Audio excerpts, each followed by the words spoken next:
Hey, well, welcome back to this time of Table Talk. Here I am at my kitchen table, and so grateful that you've allowed me back to your table or wherever it is that you watch. Last session, we talked a little bit about building habits in our personal devotion or even our family devotional life. And building habits is a factor of committing to something over time and not giving up prematurely, as we heard through some of the stories there. And today we want to talk about the heart, and we might even want to think about it as desire. If you're anything like me, one of the hardest parts of building a new habit is having the heart or the desire to stay motivated and to follow it through. Sometimes my heart just doesn't feel like it got the memo and it feels dry and disengaged. And I'm wondering if there's anyone else out there that's a little like me. I have a couple thoughts about why this might be. Sometimes I think we can get a little too focused on past failures, and it sucks the joy out of the potential coming successes, and we get stuck in this kind of motivational rut because of it. And here's what I mean. Again, I'm going to use an illustration that reveals a little bit of the deep, dark secrets here in Steve Zacharias' life. Anyway, just down the hall there, I keep a closet, and in the closet it's filled with a bunch of cycling jerseys, some of my favorite cycling jerseys that I collected over my years that I talked about when I was a little bit more disciplined in maybe physical activity and stuff like that. Now, most of them were bought when I was probably 30 or maybe even 50 pounds lighter. And so you can imagine what they would look like if I put them on today, right? Let's just say it would put the span in the spandex. Anyway, sometimes having these tokens of reminder can do one of two things. One, it could make me feel like a real failure. I'd start to regret dropping the ball like I had, and I'd start to get focused on what could have been or should have been. Hey, I'm wondering, do you carry any tokens of reminder in your life that's sort of like that? Things that remind you of the past failures? Do they suck the joy out of the potential of coming success for you? Do they leave you feeling like a failure? Do they keep you stuck in a motivational rut? Here's the other thing that my jerseys can do, and this is what it's doing for me today, is it motivates me to take a step, addressing why I'm stuck and what I can do to help. So I can put them on and I can immediately feel regretful, or I can say, yeah, I need to make a change or two, and I know the path to where I should be.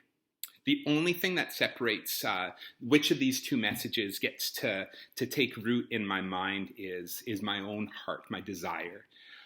Do I want to stay where I am and be miserable, or do I want to take a step of courage and experience change? So what are the tokens of reminder, the things that make you feel stuck, and how do they impact your desire in developing a good spiritual habit? Why don't you just take a moment to discuss that? Another quick question for you is, what would you like to do about those reminders? Will they propel you forward, or will they hold you back?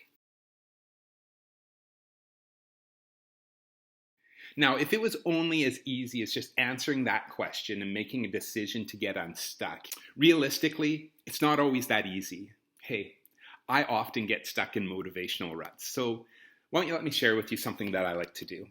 I consistently and I regularly pray this: God, let my desire for blank be greater than this other feeling that I'm feeling. So it goes like this: God, I want to honor you with my heart and my body.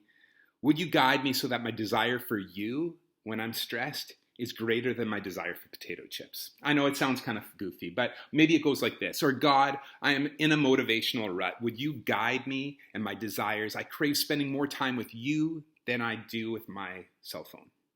Let me tell you where this all came from.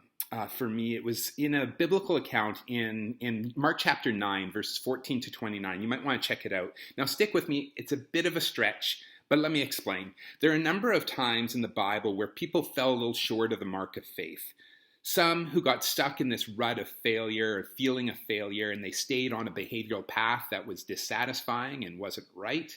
And then there was others who turned to God and looked for help. This is an account in Mark chapter 9 is an account of a dad who had a son who was in a desperate situation. He was truly stuck.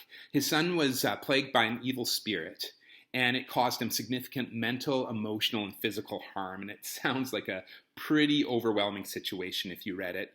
Like many of us, the dad was completely at the end of his rope. He was stuck in his discouragement, and I bet he was a little bit skeptical that anyone could do anything to help him. Of course, we know Jesus has the power to snap his fingers and all would be well. But I noticed that in this story that Jesus and this dad had an interesting exchange. It goes like this. Dad says to Jesus, "If you can do anything, take pity on us and help us." "If you can," said Jesus, "everything is possible for him who believes." And I like what the dad says next. And I can hear myself saying something like this. The dad says, "I do believe. Help me overcome my unbelief." Something that I notice about this passage is people often make it all about the dad's ability to believe. And they'll come to conclusions like if you just have more faith, then God basically becomes your genie in a bottle. However, I think this passage illustrates that having transforming faith is also something that we prayerfully ask for and cultivate. The Father recognizes that his ability, his belief, by the standards that Jesus has presented, is probably not quite enough. Do you notice what he asked for and how Jesus answered? The dad asked Jesus to help his heart line up with what he knows in his head. "I do believe. Help me with my unbelief." It sounds something that I would pray. So the dad knows up here that Jesus is capable, but he also knows that knowledge needs to transform his heart. I know that I want a consistent devotional life, but my heart doesn't always feel motivated. I need transformation. And that's something that happens over time with habit, like we talked about last time, and happens with a change of heart, or something that's cultivated through consistently coming to Jesus as we recognize how our desires need to change. We call that surrender. So you've already taken a little bit of time to discuss some important questions. Why don't you just take a few moments now just to come before the Lord and pray like I was suggesting you pray, and say, "God, would you help that part of my heart, that desire, would you help that be greater than my motivational rut that I'm stuck in?" And have yourself a fantastic day.